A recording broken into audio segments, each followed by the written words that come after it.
Hello, Car Mummy here. Behind me I have the Haval H6 GT plug-in hybrid. This is for someone looking for something a little bit sporty with a little bit of practicality.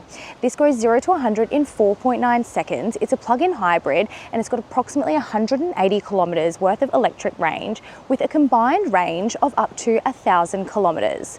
It's got 3 top tethers and 2 Isofix. Could this be your next family car? Let's go check it out. Now, the H6 GT comes in 5 different colors. This is the crayon gray, and if you know Porsche, you're gonna know that that's a little bit cheeky coming from Haval, because crayon is a Porsche color and it is quite similar to this. It is a lot lighter, but it's very similar. So crayon is actually one of my favorite colors across all car brands. So I'm gonna have to say that this is my favorite color in the H6 GT. Now, there is a red and a blue. I'm not a fan of it. I love the black and the white though.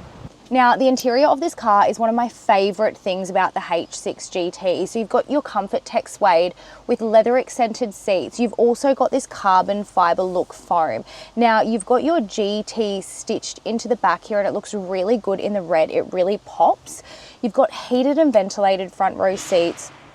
They're electric. You've also got a faux leather steering wheel, but they do a really good job of the fake leather.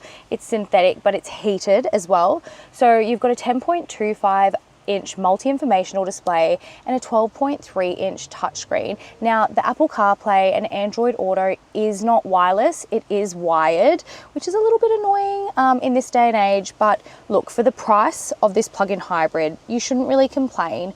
You've got a wireless charge pad. Now, let's just talk about the gear shift, because it is very similar if you've been in a Kia, very similar. So I've also had a car like this when I had a Range Rover back in the day. So it's actually a dial.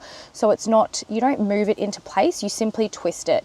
You've got a push start engine, keyless entry, and you've also got a panoramic sunroof. You've also got an 8-speaker sound system. You've got easy to use steering wheel controls. You've got your heads up display, and you've also got 2 USB charging ports. Now, you've got this little storage space under here, which I absolutely love as a mum.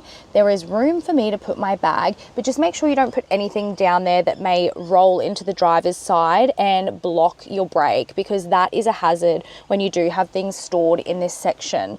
Now, you've also got a pretty big center console. You've got 2 open cup holders, and I would say a little coin section here as well, or a section for your keys. You've also got your aircon control in one central bar. Everything else is controlled with the touchscreen. I love that the aircon is easy to access, because on a hot summer day, or now that we're coming into winter when it's cold, you really want to get that air cranking as soon as possible. You don't want to be playing around with settings in your touchscreen and trying to figure it out. Now, this is really cool, and Hyundai has something similar. This maximizes the space. It's a 2-in-1, so you pop those out and you've got 2 cup holders. But if you want more space for more practical storage, you just put that down and you've got heaps of storage space here for your phone or maybe a small bag. Now, strangely enough, the indicator is actually on the left like a European car. If you're not used to this, this will take you a little while to get used to. One cool thing that Haval does is they put a USB here in case you want to install a dash cam easily. I think more manufacturers really need to do that, but it's nice and easy. It's right here where the dash cam would traditionally go. One of the things that I love about the H6 GT is that you've got Comfort Tech grey suede, and you've also got leather accented seats, and it looks absolutely amazing.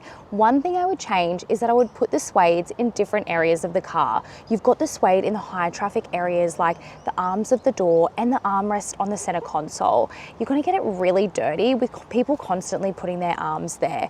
You've also got this beautiful carbon fiber look foam. So you've got that luxury feel without the luxury price tag. In the driver and the passenger door, you've got room for a drink bottle and some other random things like books, or like God knows what ends up in a family car.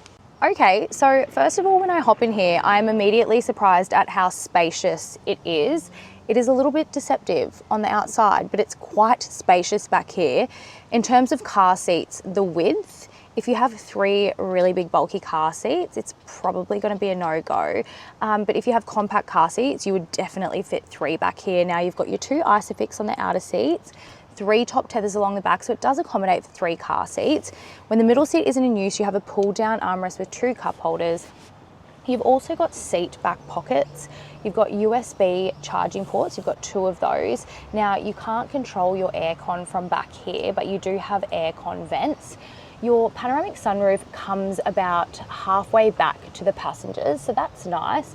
You've also got lights back here, and you don't have any cup holders in the door, but you do have room for things like books or children's bits and bobs. So if you have bigger passengers, they're definitely going to be comfortable back here because there is a fair bit of leg room back here. See what I mean? There is loads of space back here.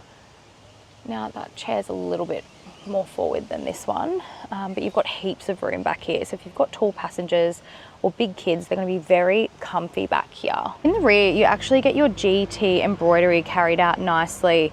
You've got your suede and your leather accented seats carried out nicely back here too. Now, one thing that's a little bit tricky with kids is going to be this here. This is a high traffic area. It's giving me anxiety. All I'm imagining is sticky hands right here. It would be quite difficult to clean. The H6 GT, you get your 19-inch alloy wheels as standard. Now, they're in black and you get beautiful black badges at the back. You've got your satin GWM and you've got your PHEV in a gloss black badge. Now, you've also got a black spoiler at the back as well. And some will say that this actually looks like a Lamborghini Urus from the back. Is this the Chinese Lamborghini Urus? Also worth mentioning that you actually get Michelin tyres as standard on the H6 GT. In the H6 GT, you have 392 litres worth of boot space. That goes up to 1390 with the second row down.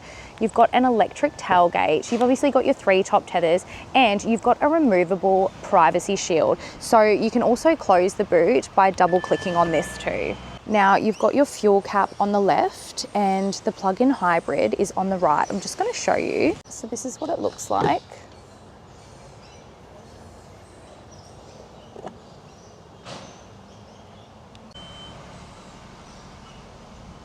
Okay, now let's talk about the front. They have absolutely nailed the aesthetics of this car. So you've got your black gloss grille, your black gloss accents.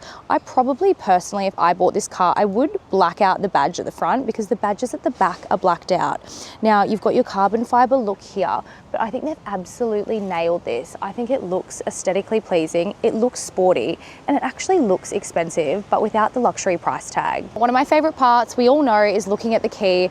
I'm not like overly impressed with this key. I mean, it's nice, but would I want to have this on my keys? I much prefer the Tank 300. Now, GWM and Haval, same company, but this is a lot more basic. So you've got your embossed Haval on there. You've got your, what looks like stainless steel. And then you've got all your functions here. The function buttons are really nice, but this side, a little bit bland. I think they could do a better job of the key. Also got your black mirrors, which looks really good with all the black accents on the car, and it really goes with your black gloss alloy wheels. If you are interested in one of these in Queensland, the H6 GT plug-in hybrid will set you back $53,990 drive away. Now, just keep in mind, drive away costs do vary from state to state, so always make sure you check with your dealership at the time of purchase. Now, thank you for watching my review in this Hurricane. Don't forget to like and subscribe, and don't forget to follow me on socials. Bye!